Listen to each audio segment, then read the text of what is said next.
Disclaimer. To the Pharisees and Karens out there. How dare you! All guests on this show do not reflect the opinions of the host. The purpose of this show is to have interesting conversations, stretch our minds, and grow. Not what we want! If you are looking for an echo chamber, viewer and listener discretion is advised. You talk about extreme. If knowledge is a crime, we were guilty from the start. They don't fear the questions, they fear the spark. So we steal the fire, not to rule, not to reign, just to see through smoke and mirrors and call the beast by name. They call it dangerous thinking, they call it heresy. But fire doesn't fear the dark, it only shows what's real.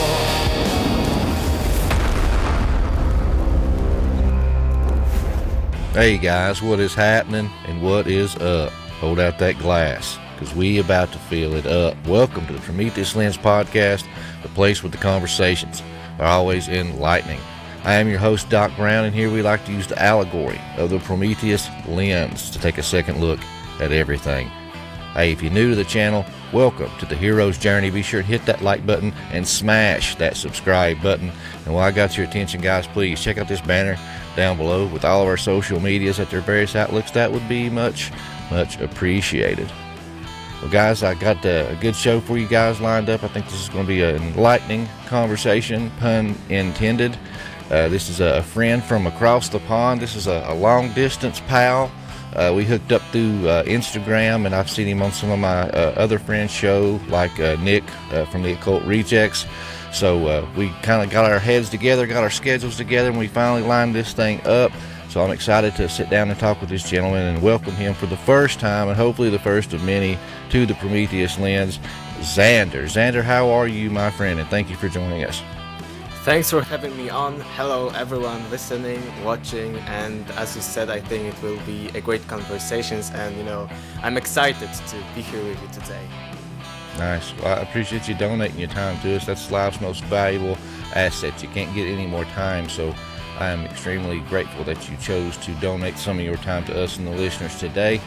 For those that's not stumbled across you on Instagram or heard you on another show, just kind of introduce yourself to the audience. Let us know a little bit about yourself, what's your research, books, any kind of information that you want to let everybody know to kind of get a feel for you, brother. My name is Aleksander Czeszkiewicz, and I'm a Polish researcher and author of Deja Vu, Has Everything Already Been? And actually, I wrote this book, and it's a full 400 plus pages book with footnotes and bibliography just at the age of 17. I'm 23 right now. I also translated it then myself into English from Polish, of course. And my areas of research, of interest are, the biggest secrets of our past, the most remote eras, but also the entire universe, how it all works, the truth about the surrounding reality, spirituality, consciousness, metaphysics, and everything like that. So this is my area right now. I'm also a student at a local university here in Poland, and I got, even because of my research, a private study schedule that fits me, so I do not only study just casual history, but I have a specialization in the Middle East, ancient Middle East, including languages, religions, history, and languages like ancient Greek, ancient Hebrew, which I really look forward to, but in the future. And I also I'm in the process, that's why I'm talking about that, I'm in the process of writing even my first peer-reviewed article between the academic, the mainstream, and what is not considered to be mainstream, and going into the unknown. So I'm like on the edge. And you mentioned allegory, metaphors, and I think this is the thing that it's all about, the hero's journey, going into the unknown and commissioning new connections, and enlightening the current paradigm, and enlarging our secrets of reality. That's nice, man. And you're going to go right in pocket here with us and what we talk about, what we look into. A lot of those things are fascinations of mine and the listeners. So I guess just to kind of dive into the thing and get our toe in the water, what was your, I don't know, I guess red pill moment that got you looking into these sort of subjects, or was this just something that you had as a kid as far back as you can remember? Yeah, I think it was a very cool moment or like type of progress when it comes to my life, because I was always a good student. I didn't need to learn much and I was passing, all the grades. But we had a reform in the educational system, and because of it, it would be hard for me to get into a good high school back then when I was like 15 or 14, 16, something like that approximately. And in order not to care about, anything and not to care about degrees, I attended historical competition, because if you got with this competition a very high place, you could choose whatever, high school you want without any need for good degrees. So I went there. My mom was in the past a historian. I had plenty of resources at home. It was easy for me. And I think it was during that time when I was learning for this competition, because it was a very broad and of a very high level competition of an entire district here in Poland, and I needed to learn, from the academic level when I was in the middle high school. So I needed to learn not only the history, but from even before prehistoric times, the first hominids, how it all went, how we evolved into anatomically modern humans, then cavemen, then first settlements, then first civilizations, up until the modern times like 1950s, 1970s. So it was a huge competition for me, and I think it was at that time that I started just asking basic questions. How do we know it is true? How do we know that history happened in this particular way that we are being taught? Why this information that I'm being, and that I was learning is true? How do we know that? And I started, it was there digging deeper and deeper. I couldn't find any answers to these questions within the mainstream paradigm, so I went into other sources, like what our ancient ancestors were, talking, how they described the past, because they were much closer to the prehistoric times, and I was, the most interested in the oldest, the first civilizations, what was before them. How do we know this is, how it all started? So this was my journey, and it is interesting because it was there that I started my research. Then I published this first book at the age of 17, and I remember that parallel to this side, like it was the masculine part, like research, rebellious, asking questions, finding answer. This was the masculine part of this journey, but simultaneously I had like the feminine part of this journey, some kind of even spiritual awakening of some sort, because before that I would say I was an agnostic, maybe on a little bit on the atheistic side, that okay, I'm not convinced, I wasn't convinced before that there is some higher power or anything like God or spirituality. I was a rational person. And I remember that parallel to that, I had like my spiritual awakening. So both the masculine evolution and the feminine at the same time. And, it all started, and it was a huge time for me, plenty of things happening all at once, both when it comes to my research, both when it comes to my personal journey, and also because of my personal journey, I went beyond just history and physics into metaphysics, spirituality, philosophy, and stuff like that. So this was how it all started. So did I hear you right that your mother was a historian? So it's kind of like in your blood. My mother wasn't like a very hardcore historian. It was like just, her job, her profession. But why I mentioned that is that because of that, it was easy for me because I had plenty of resources already at home. So my mom partially, was teaching me for this competition. My father is an engineer and he always loved watching documentaries on TV. So I would say that for even in my childhood, I was very well aware of how, science works, how the universe works. I was very into how the nature, how reality works, history, biology, and plenty of stuff like that. We have plenty of castles and plenty of medieval architecture here in Poland, and my parents were bringing me to these places. So I think that, okay, it started much before when it comes to the overall interest, but this was this red pill or black pill time for me, this competition, when I started, going just beyond what is known into the unknown. Yeah, it's definitely the two key questions I tell people you need to ask on anything. even with me, if I'm telling you something or you're watching a show or reading my stuff, it's like, no, you need to, in the very least, ask, who told me that, and is it true? You can't just take it for gold, because I've known plenty of highly intelligent people that give me their theories and outtakes on things, and I just believed them because I respected them and knew they were smart. But then later, when I actually took the time to look into it myself, I formed a completely different opinion. And sometimes it's even to the point it's like, dude, this is common sense to me. How did this person get their interpretation or miss what I'm seeing here? So yeah, it's extremely important to look at these things yourself. And I love how you mentioned too, just the spiritual side of it, because I tell people a lot, alternative history, ancient lost civilizations, conspiracy, all these types of subjects lead to spirituality. Yes, totally agree. Well, I know you'd mentioned your book that you had wrote when you were 17. What was the subject on that one? Yeah, this is Deja Vu. Has everything already been? It's mostly about lost history, lost civilization, this idea that our history is much older. And the title Deja Vu actually is about that everything may be cyclical. And at the end of my book, I delve also into both physical, metaphysical, philosophical, spiritual theories, you can say, about, cyclicality of nature, cyclicality of history. So, but it's mostly like 80% about history. But, I'm also into all different topics, but I didn't want to include everything just in my book. But the main idea is that our history may be much, much older than that. And I started with, a very interesting question, first chapter, how long it would take for a civilization like ours today to decay. Because this is the biggest question, because we can speculate, okay, there was Atlantis 10,000 BC or any other kind of civilization, maybe some civilizations millions of years old.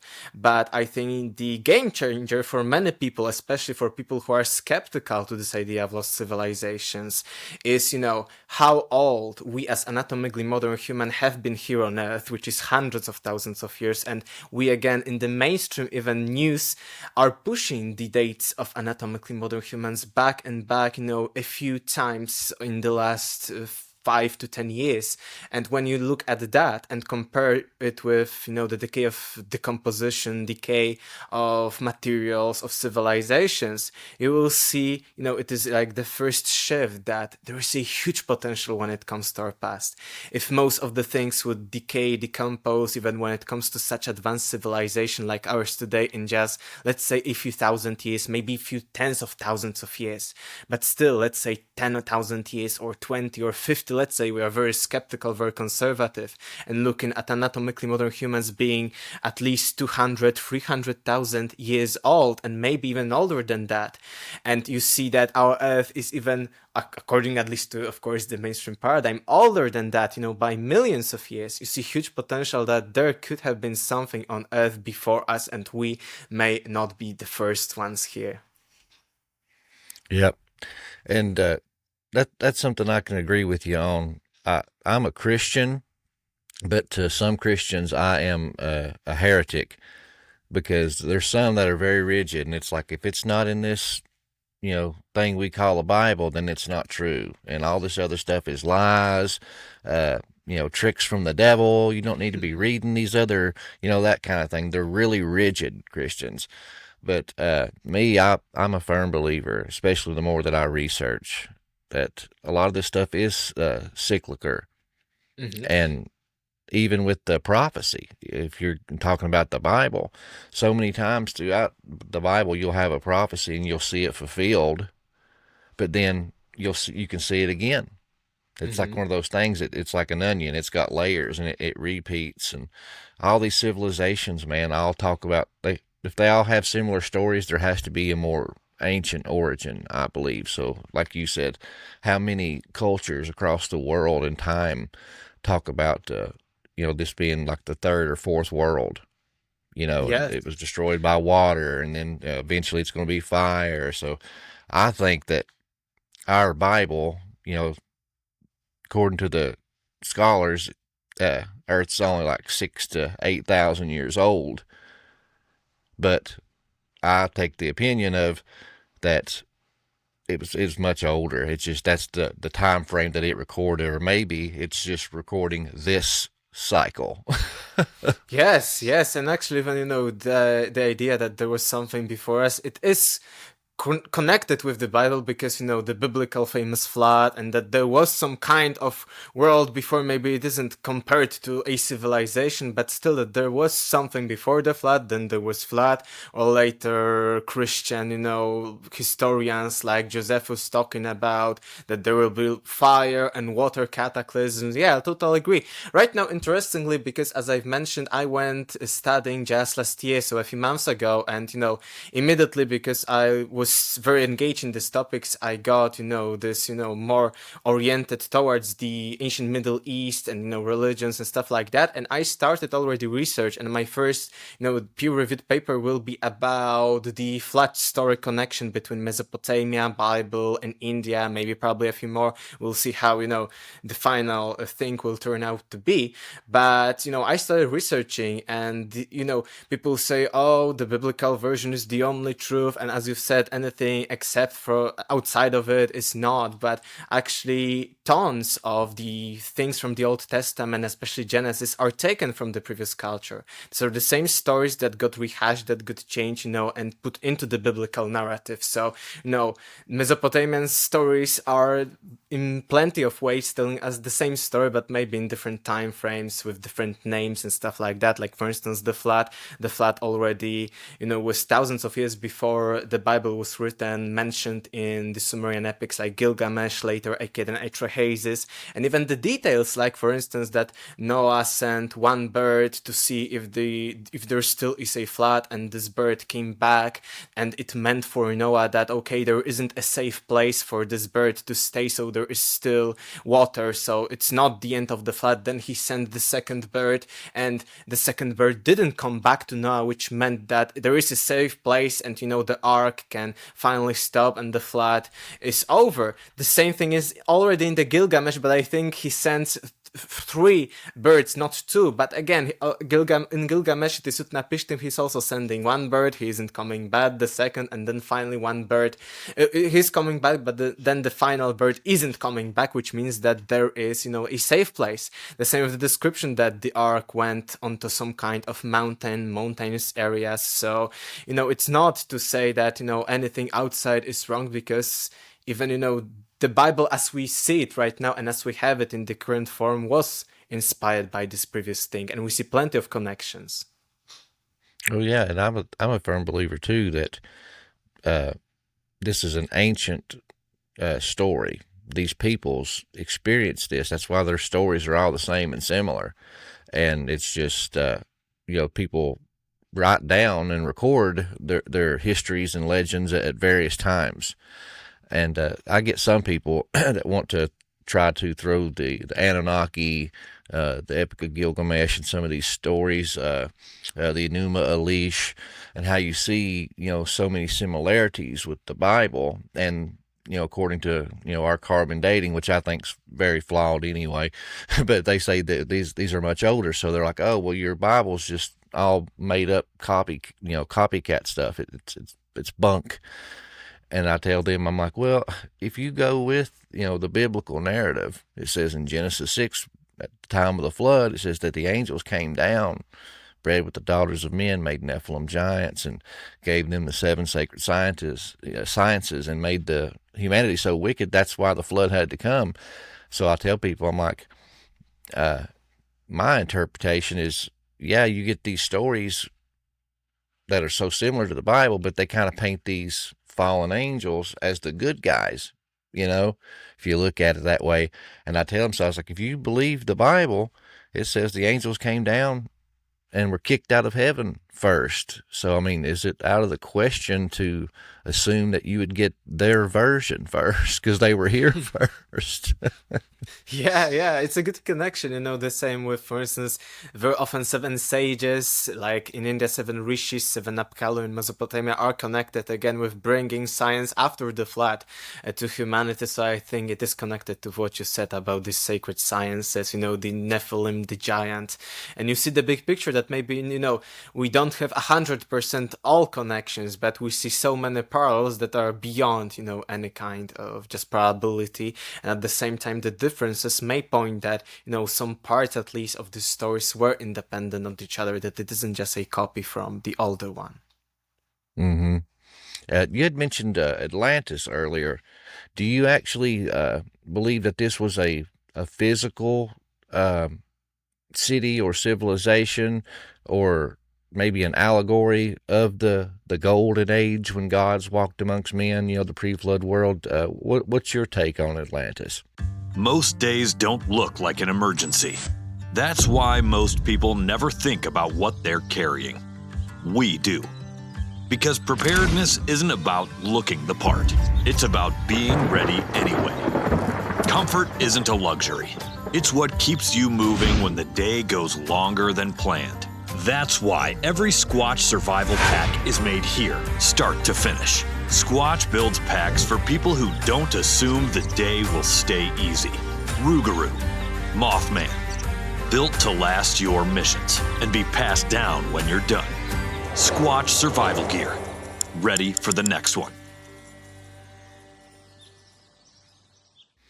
I don't say that 100% of what Plato told us about Atlantis is true, not for sure, and I think that he, inserted into this story plenty of allegories, but we can see that at least there is some part to the story of Atlantis, and even maybe a bigger part or half of the story that may be true, and my opinion is similar to the overall idea of Plato that Atlantis was a prehistoric maritime civilization that was just in very, very remote eras. And I think that even the dating of Atlantis, that it, sank at the end of the last ice age, and, he was very exact about that 9,000 years approximately before Solon, can show us that, okay, even if we are very skeptical and deny any kind of catastrophism, that there was younger Dryas impact hypothesis of some sort, that even, basic archaeological and geological facts are showing us that from the end of the last ice age up until the ancient times, the sea level have risen about 120 meters, which is like a skyscraper. So I think that there is truth to the Atlantis story, and it may have been even a very primitive myth of some kind of, let's say, city or some kind of settlement being, completely washed away by the waters. And I don't say that, Atlantis was 100% as Plato described, but I think that for sure our history is older, and we have plenty of examples of sunken cities, sunken lands, sunken places all over the world. And it's funny that right now we are being threatened, at least here in Poland, that if global warming is here and 3 centimeters, there would be rise in the sea levels of 3 centimeters, it would completely wash away here Polish cities near the Baltic Sea, and so we are comparing 3 centimeters to 120 meters. So imagine how, even if we deny any kind of catastrophe, let's for a moment be skeptical, we still see huge potential for any kind of, even prehistoric settlement, maybe not city, to be washed away. The same with the Plato story, we see, I think, very well, and we can even historically, to some extent, prove that Atlantis had origins outside of Plato, and Plato maybe just added some kind of his ideas into the story, because, for instance, the way that Atlantis story is being presented to us is completely different from Greek historiography, so how Greeks viewed the world. There is part of Greek historiography, like at the beginning there is mention of gods, etc., but then it goes into chronological different lineages of rulers, which is very specifically not Greek historiography, so how Greeks have seen their past, but it's Egyptian and Mesopotamian one, which may prove us and show us that, just as Plato is telling us that it was Solon in the Egyptian city of Sais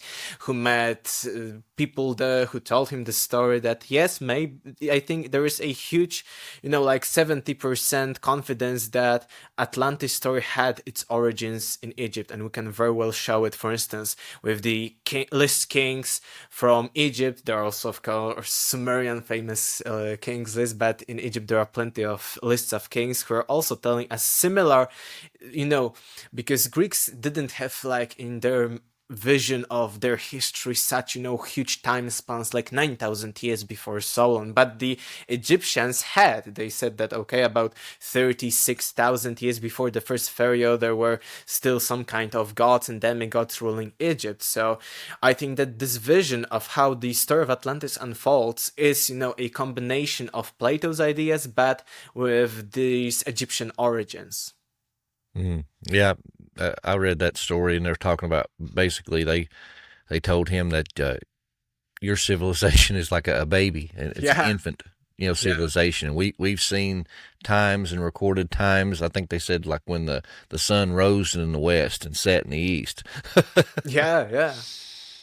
Yes, I agree totally. I think, that this is the mention, because right now, as I've said, I also go a little bit into the academic world with these ideas. I'm at least partially accepted, to talk, but I need to be critical about them when it comes to I will be publishing papers and so forth. But when it comes to that, I want to think from the academic perspective. I always wanted to understand why, academics are denying any kind of truth in the Atlantis story. They said that, okay, we have no other evidence, but there are, for instance, pre-Platonic sources talking at least to some extent about Atlantis.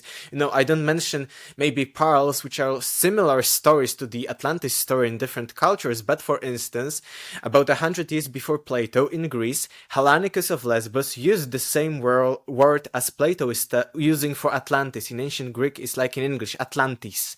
He used that 100 years before Plato, and he used that to some extent in a different context, but he is using that again with a similar mention of different lineages of rulers. So maybe he was also trying, to present later, because it's just a small passage that survived from the Hellanicus of Lesbos. So it's not that Plato is alone within, the academic sources, not like controversial ones. No, Atlantis was still before Plato. Maybe we haven't found Atlantis in Egypt. We have the Edfu temple texts, which are unfortunately from after Plato. So we cannot say that it was the inspiration, because maybe the Egyptians were already inspired by Plato. They knew Plato because it was after the times of Plato. But I think that this fact of historiography, as you said, they said to Solon, oh, you Greeks are like children, because what I've told you that Greeks, how they viewed history was not like tens of thousands or thousands of years in the past. They had a few hundred, maybe up to a little bit plus minus 1,000 years of the past recorded in their, it's called historiography. But the Egyptians were recording much older periods, like 30,000, 20,000 years BC. So we see by doing that, even from the academic perspective, that there is at least a grain of truth in the sense that the Atlantis story had its roots in Egypt. Oh yeah, 100%. I love those Edfu building text stories talking about Osiris, or no, it was Horus. How he would basically just take time outs from being pharaoh. He was like, I'm gonna get on my boat and I'm gonna sail and I'm gonna civilize the world. And it kind of blew my mind, because I thought it kind of lined up pretty good with all the other stories, like South America. Peru, they talk about, Quetzalcoatl and Viracocha, how, he arrived on this bed of serpents without paddles from the east. If he was coming from Egypt, that's, coming from the east on a boat, and he civilized South America, and you just have so many, similar stories. I spoke with teachers of mankind. Yeah, and so it's like these group of people that were considered gods, or maybe they were just really highly advanced people that they considered to be gods, showed up and civilized all these different worlds after this great cataclysm. But I had Freddie Silva on the show not that long ago, and he's not a Christian, but he's got a lot of great ideas, and I love how his mind works. But he was talking about that. He mentioned the Edfu building texts, and he said that he basically believed that there was like this island or city, kind of like Atlantis, where these quote-unquote gods lived, and they isolated themselves from humanity. That way they didn't corrupt them or affect them. But when this great cataclysm happened, they had to basically share their knowledge and jumpstart civilization. So all these stories you hear, he thought that, Osiris was like a member, or Horus was like a member of this family, and it was just the same story, but it was the same group of people, but not the same person. Yes, I totally agree. This story of teachers of mankind connected either, with some kind of gods or cataclysm is, all can be found all over the world. Even you mentioned, Osiris in later texts, Plutarch's on Isis and Osiris. There's a cool description that Osiris went traveling all over the world, not to a single place, but all over the world. And he met along his journey primitive people like hunter-gatherers. They were even, cannibals to some extent. And he taught them the basic of, living in society, not killing each other, loving each other, he civilized them. So again, you mentioned Osiris. When it comes to the Edfu texts are even speaking to us about two cataclysms of this, primordial island of the gods, even in not the Edfu texts, because Edfu texts have just as plenty of other esoteric texts like esoteric meaning, hidden meaning, and exoteric meaning, like the meaning, just as, for instance, a parable or just history. And there, it's not only Edfu texts that are speaking to us when it comes to the Egyptian knowledge about some kind of island of the gods that sank, but, just cosmology of the Egyptian was that there was, primeval mound from which, gods came and, everything in the world started, but on the cosmological level of the entire universe, like the universe is this vast chaos, the infinite waters, and then the first primeval mound. The pyramids were actually, the representation of this primeval mound.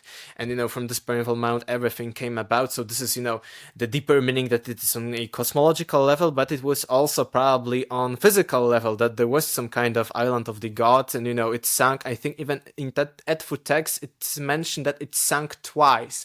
And what is very important is that this island was, I think, called Island of Reeds. So, reeds. And the same kind of idea of an island of reeds can be found in the Aztec mythology, that there was also this kind of, or in Mesoamerican myths altogether, that there was this kind of island of reeds. And what is also, I think, interesting in this connection, if you want, just to maybe loosely first, but then, look at the evidence, connect these stories with Atlantis, is, how Atlantis looked like according to Plato. There was a mound, a hill in the middle of Atlantis on which there was the temple of Poseidon. And, in the Edfu text and the Egyptian cosmologists, there was, this primeval mound. So let's say like a pyramid-shaped thing or a mound-shaped thing in the middle. It was, again, an island, just as in the case of Plato. In the Mesoamerican, again, going back, there was a city called Tenochtitlan, which was a late city, when the conquistadors came, people were living there. But people, Native Americans who were living there told them the story that Tenochtitlan was based on their previous land called Aztlan, and that it was like a copy, that in the past there was an Aztlan land that sank, and from them the people came to Mesoamerica, and in Mesoamerica later they built the Tenochtitlan. And how Tenochtitlan looked like? I think it's again a model of Atlantis, and it may further point that, Aztlan and Atlantis are not just similar, names themselves, but it may be the same story, because Tenochtitlan was on the lake Texcoco in Mexico. So on a lake, and it was, a connection of natural and artificial islands connected by bridges. And Plato, when it comes to Atlantis, is telling us that, again, Atlantis had this mound in the middle with the temple of Poseidon, and then around concentric rings of, water, land. So similar, artificial islands connected with each other by bridges. And in Tenochtitlan, which I think was a model of this previous land of Aztlan, Atlantis, again, in the middle, they built, how, Mesoamerican pyramids very often look like, that there are just like pyramids in Egypt, but on top, they are having some kind of chapel or something. They aren't like pyramids in Giza, but they are, coming like that. Then they are flat at the top, and then there is like a small chapel on the top of them. And I think that this is a representation of this primeval hill, primeval mount, on which there was this temple of Poseidon, according to Plato. And that's why they haven't built pyramids just, with the top being triangular, but they created, artificial mount, and even the Mayan pyramids are often not like pyramids with, 4 sides, but they're like artificial huge mounds built out of, stone, and then on top there are chapels, some kind, or buildings on top of that. And I think that this is a representation, like if they wanted to model their Atlantis, and if it was like Plato is describing us, or like Egyptians are describing us, that there was this mount on which there was the temple. So maybe, they built Tenochtitlan on this Lake Texcoco, they created, these artificial islands which were similar to Atlantis, but maybe there wasn't a hill in the middle, so they created, to model that, an artificial hill in this, great pyramid, which was called Templo Mayor, so, the Grand Temple. So I think that these connections are beyond just, coincidences, and I think that they point that, at least in the idea of the ancients from plenty of regions of the ancient world, there was this idea that, primeval land has like a hill, and on top of this hill there is this chapel or, temple, and that's how it looked like. Yeah, that's why I didn't make that connection. That is pretty blatant. Yeah. You had mentioned that previously that you believe that Plato was talking about something physical, but maybe he had woven some allegory into this story. With you studying this, what, in your opinion, is the allegorical part? What do you see when you read it that you think he's kind of weaving in some meta-narratives in there? The first one could be, but I don't think it's 100% true. I'm on the fence with that. The introduction, before we have different lineages of kings, this thing that, the gods, took different parts of the world, there was Poseidon and stuff like that. I think this may be connected, again, if we are talking about, I wanted to, how academics are looking at myths and texts like that. And it is a basic ancient Greek thing that if there was something important, like important text, important description, you always started with the gods. But it wasn't that it is true that these gods existed and ruled. No, it was, just because, these probably things were being talked, publicly.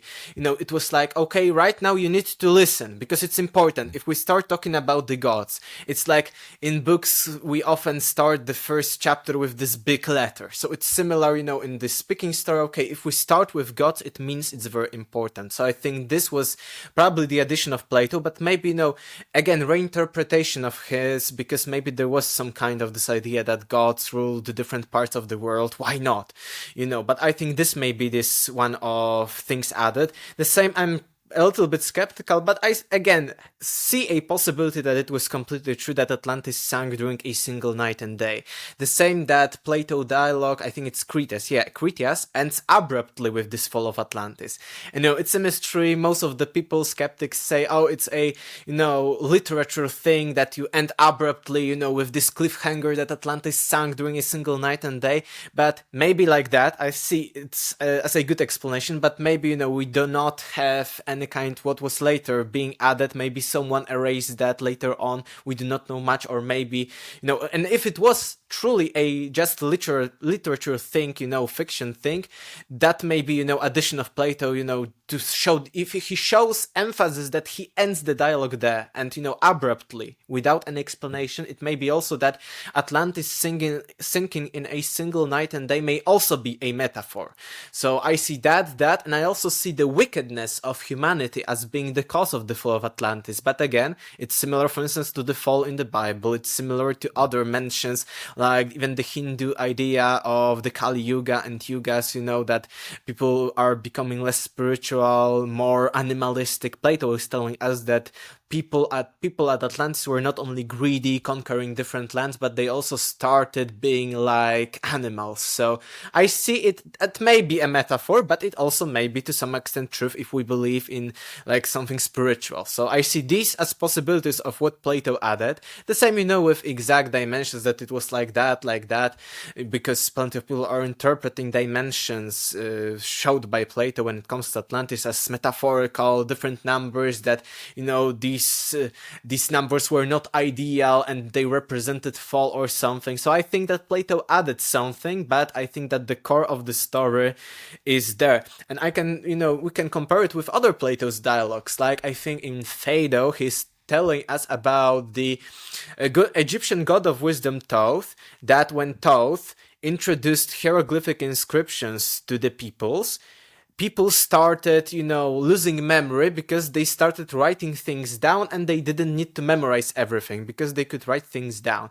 And I see that, if we compare it with mythology of the Egyptians, we see that, God of wisdom Thoth was mentioned in Egypt to introduce the hieroglyphic inscriptions, but probably Plato added that it led to a memory loss in people. So you see the same with Atlantis, that he bases his claims on true story but interprets them, just as we can interpret the Bible, interpret the fall, the flood, if it happened or not.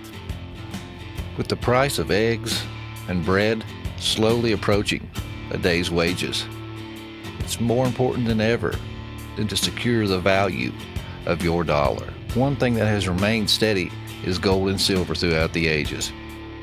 Back in Roman times, a piece of gold would get you a toga.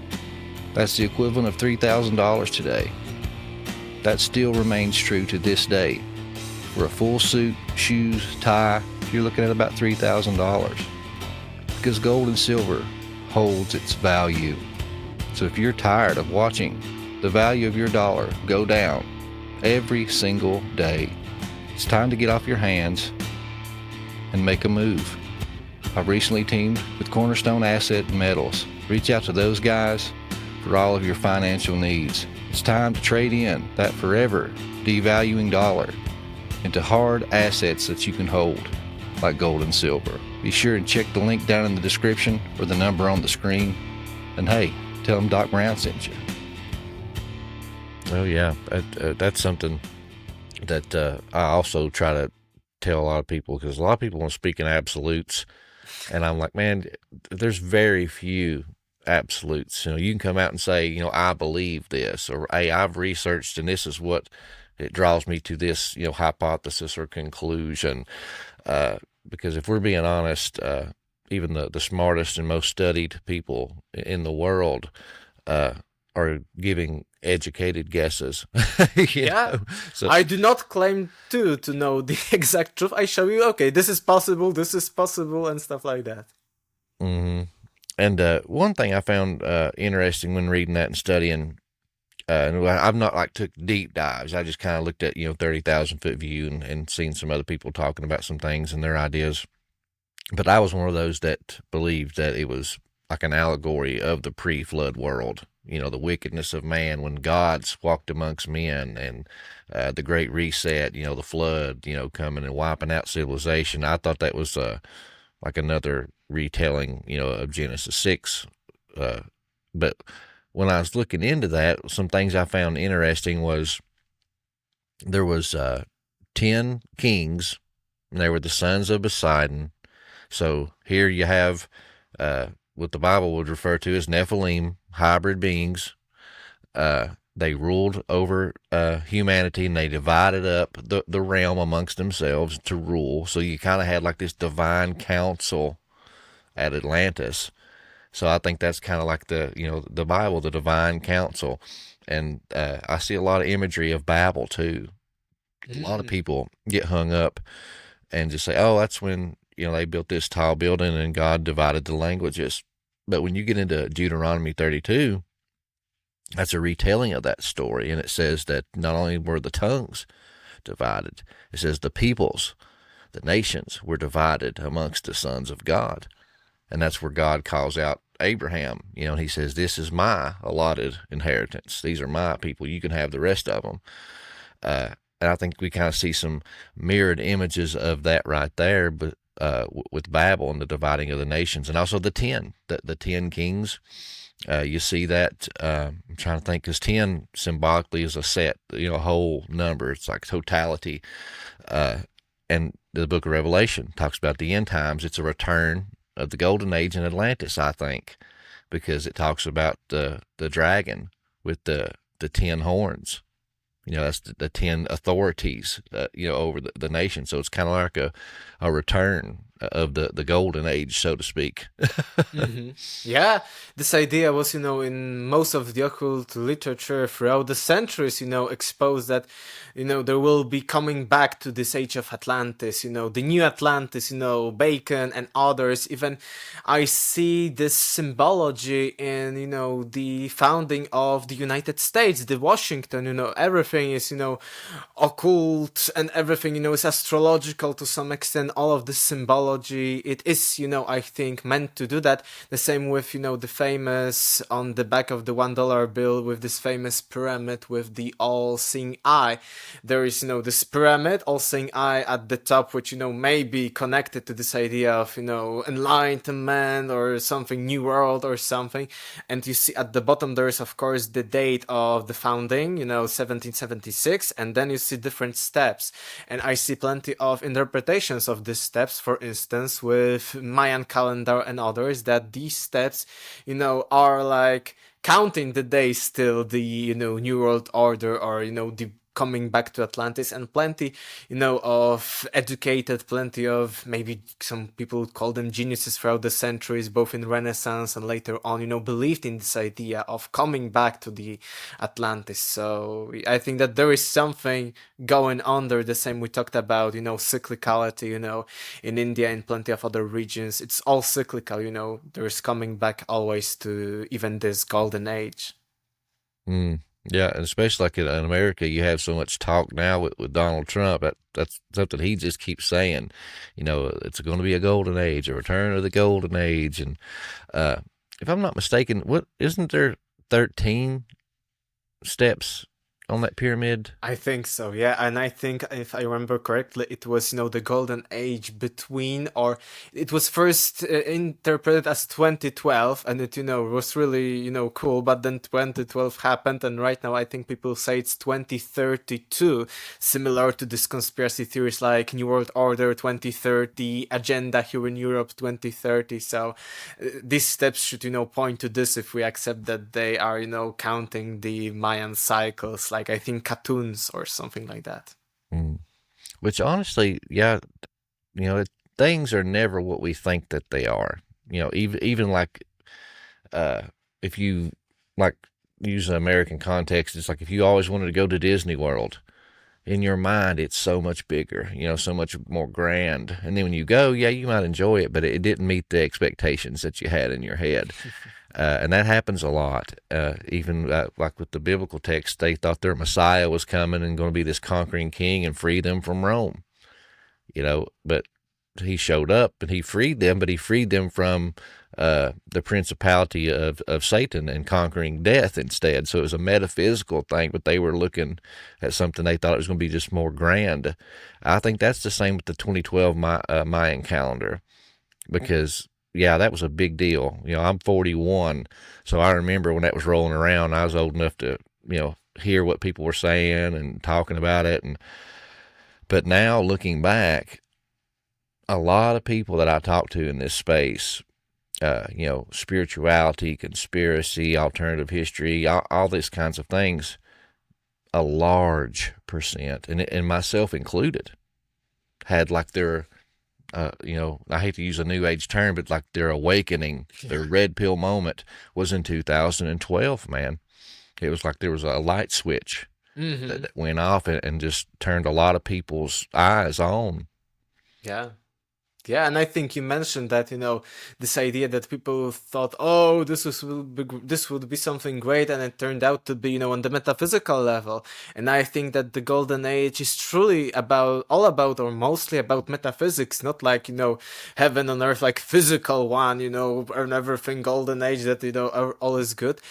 In plenty of, regions and plenty of traditions, like the famous Hindu yugas, they are mostly talking that these yugas, these cycles of time, are connected started not with like material stuff, but with spirituality.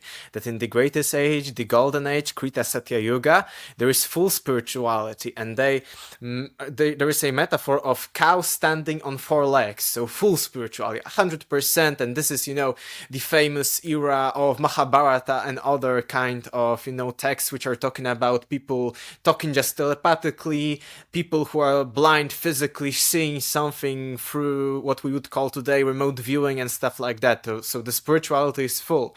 Then comes the second era, also a pretty good one, but the cow stands on 3 out of 4 legs, so 75% spirituality. Then Dvapara Yuga, half, only 50%, and the Kali Yuga, which is interesting, is again mentioned as the most materialistic and the darkest of the ages, but still, there's 25% of spirituality. So it means that, we never are completely, okay, we're living in dark age, there's no spirituality, age of Satan or something like that. No, it is always mentioned that, even these yugas, I very often call them, based on Mahabharata especially, it's a great source for that this is some kind of instructions manual, on like metaphysical view of the earth cycles. But it's mentioned there that it doesn't mean that, we are doomed to be in this epoch, so it's bad. No, it's just our personal choice. It may be harder to be spiritual in Kali Yuga, but there is still like 25% of spirituality, but it will be harder. There would be more, let's say, distractions from, our own spiritual journey. And, in the Krita Golden Age Satya Yuga, it's so spiritual that you have no distractions. So, it's very easy for you. It's like, different levels of the game. Okay, this is very hard, for you to undergo personal journey. This is, an easier one. And it doesn't mean that one is better than the other. Maybe, it's better for us to be in this hard one because, again, maybe to some extent we may awaken, our spirituality and completely change everything. So I think it's connected to what you've talked about, that it's on the metaphysical level, not, that it will look like a kingdom or something. Mm. Yeah, I'm a firm believer that not only with scripture, with a lot of stuff, I said it earlier, but I'll say it again, it's like onion. There's many layers to things, and the more I dive in, I find, physical and literal, but then on a, like a micro narrative, woven inside of it is this other, alternative meaning and on a spiritual level. And, especially, with the Bible, because I tell people a lot of times they're, extreme literalists.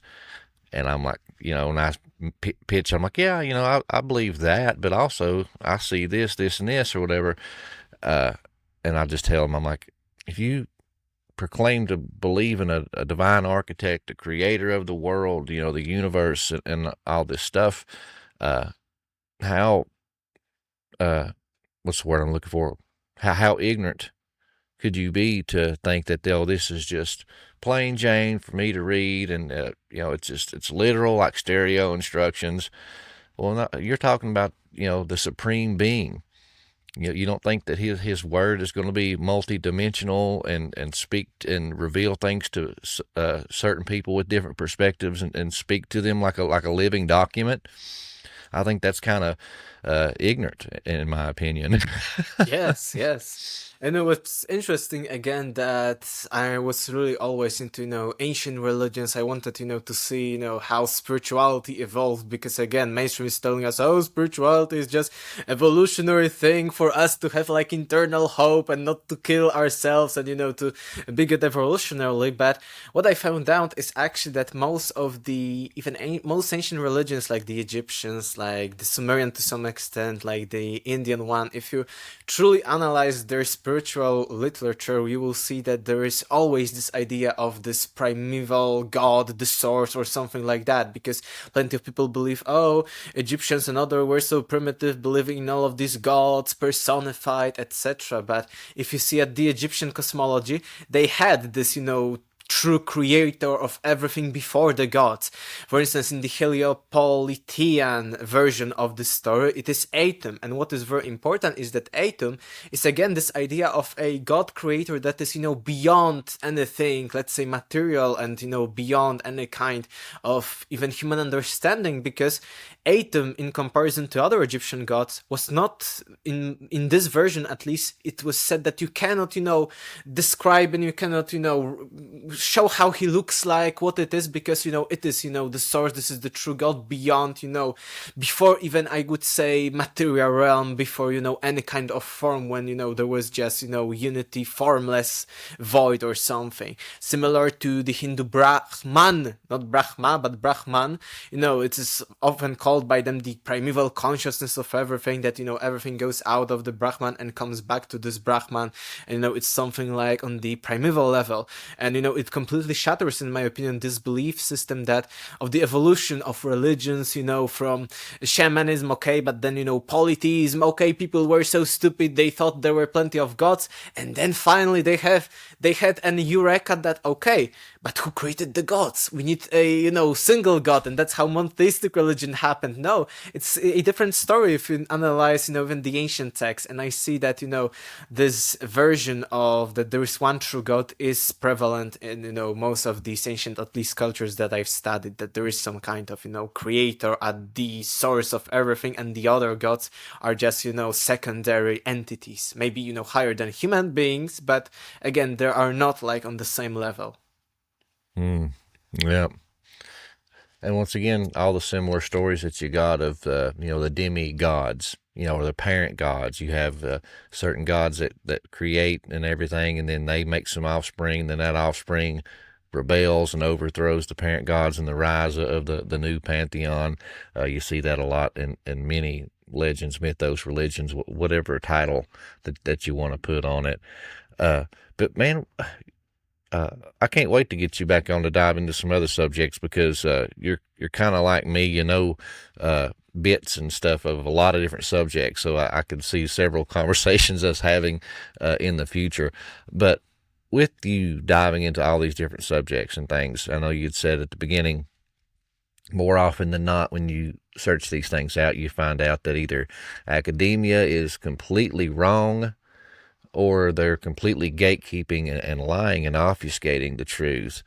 But either way, you find that it's not as you were told.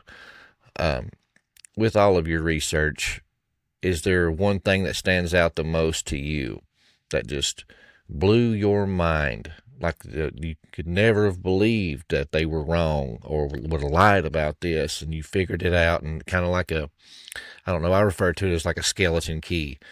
When you find this thing, man, it just blows your mind. It changes your paradigm on pretty much everything. Have you had one of those moments? I think during this journey, when I was parallel to my research, again, I also do not like all the, how you describe like spiritual awakening, but, like inner, journey, inner awakening of, something more inside of me. But I could say one moment for me that was, paradigm shifting, but I also have a thing that can be paradigm shifting for other people and for the future of, science, of research and everything.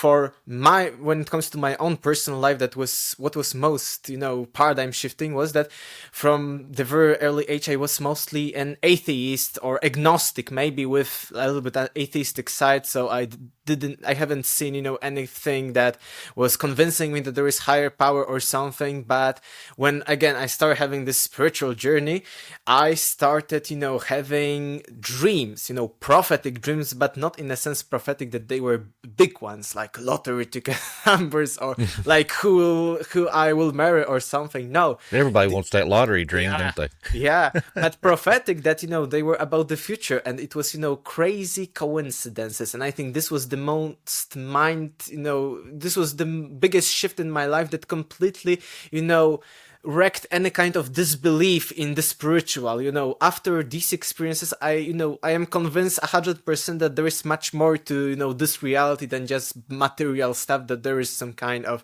higher thing spiritual. And it started, again, when I was atheistic, okay, evolution, we are just human, machines, etc.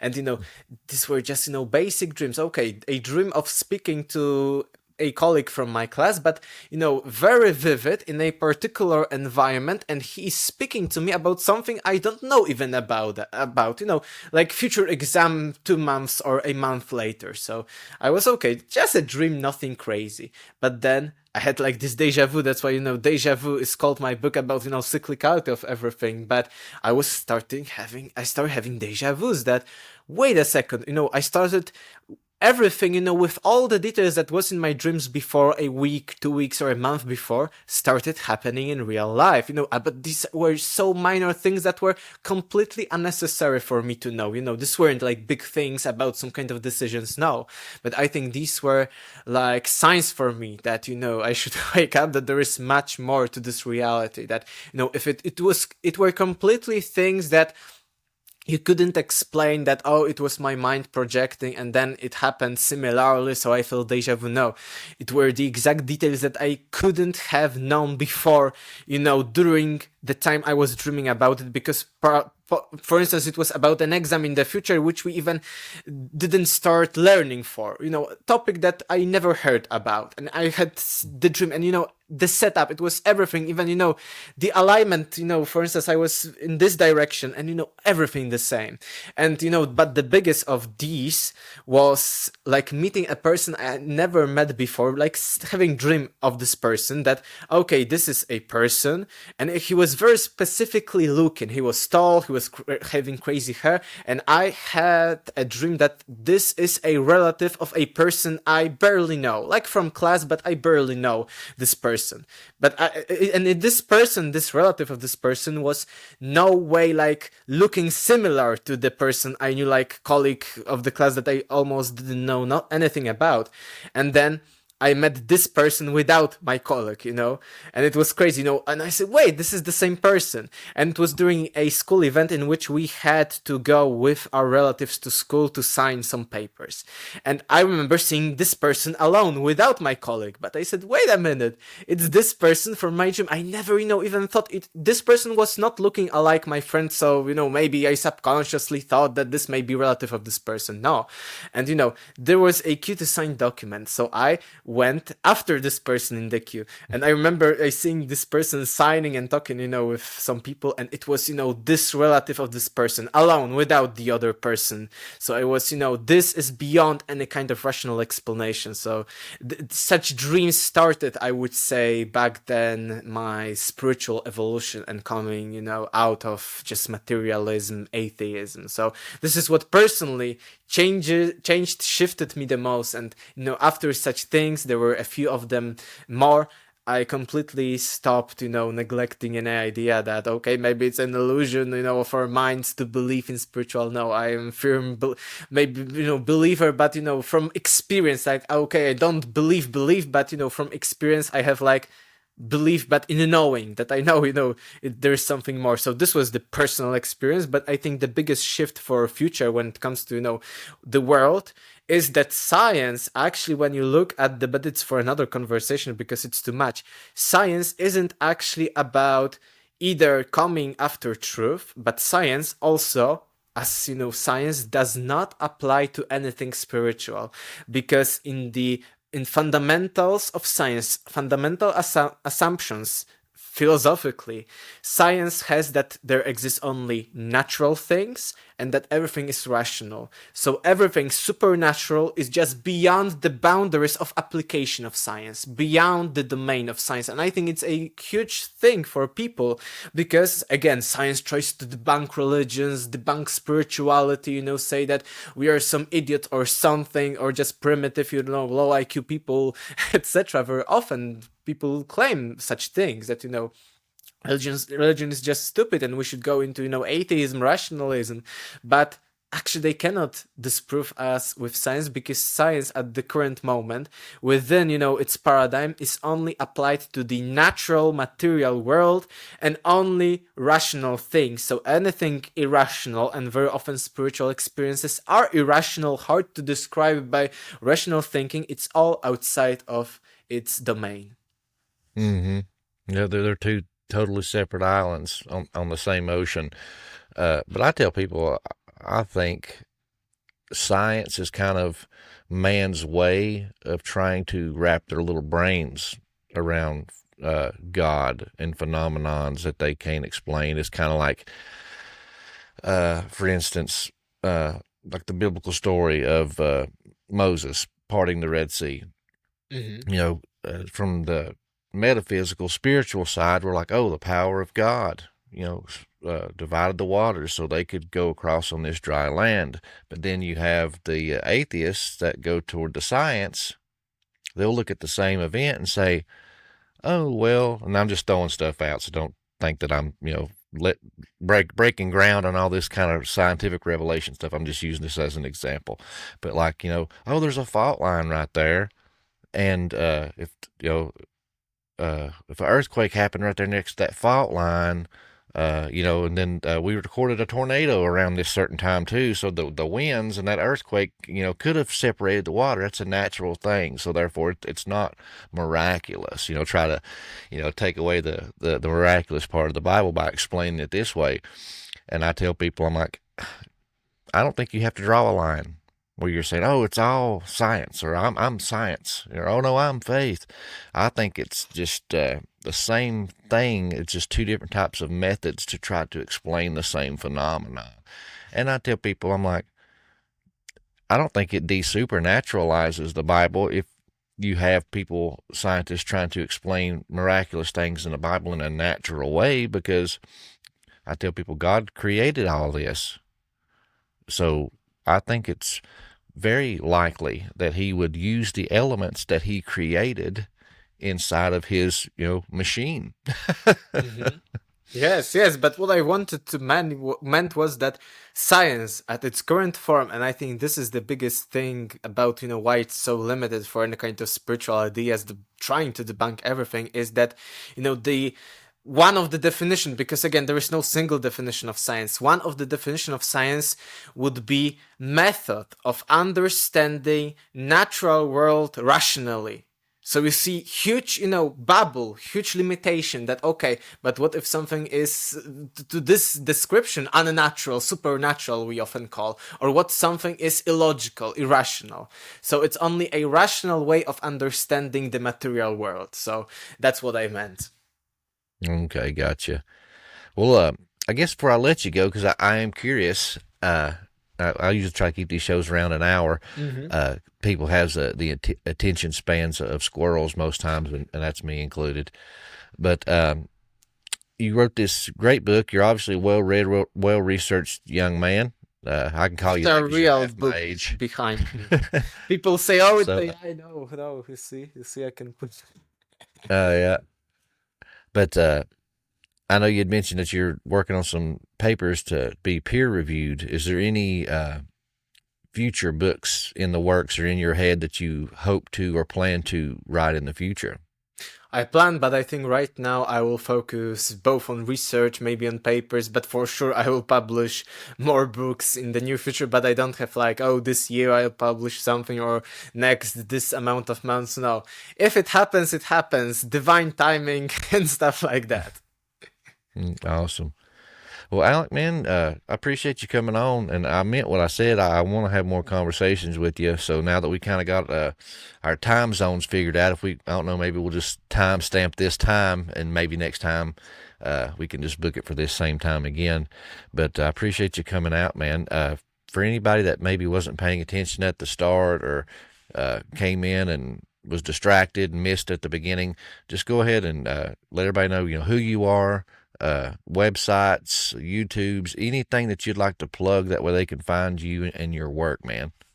I think that the best way for any English speaker would be just copy and paste my name and surname, Aleksander Czeszkiewicz, and you can find me on plenty of social media and plenty of other podcast appearances on YouTube, Facebook, Instagram, and others. And you can find me because I also have Polish social media. So wherever you find me in English, that would be, the way to find me. My book is on Amazon in English, on Amazon like US, UK, Canada, Australia, and a few more. It's Deja Vu, has everything already been. It's about lost civilizations and cyclical time, and I think it's a great vault of knowledge when it comes to such topics that we've talked about. So I think this is the best way.